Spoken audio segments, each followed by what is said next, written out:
When we call git clone to get a local copy of a remote repository, Git sets up that remote repository with the default origin name. We can look at the configuration for that remote by running git remote-v in the directory of the repo. Here we see the URLs associated with the origin remote. There are two URLs. One will be used to fetch data from the remote repository, and the other one to push data to that remote repo. They'll usually point at the same place.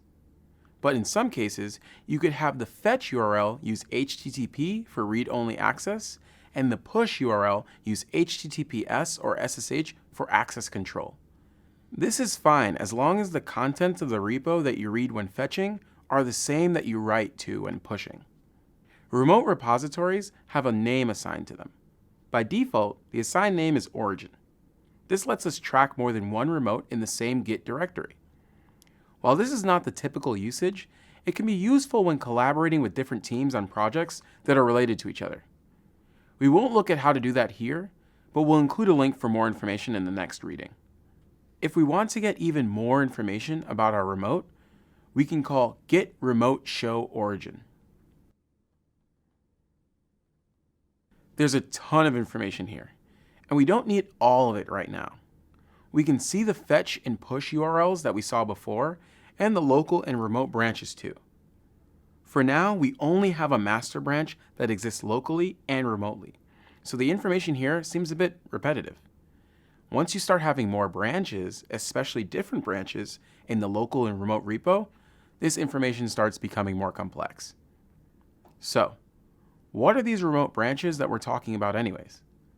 Whenever we're operating with remotes, Git uses remote branches to keep copies of the data that's stored in the remote repository.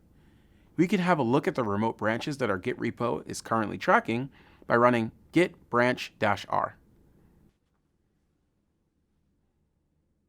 These branches are read-only.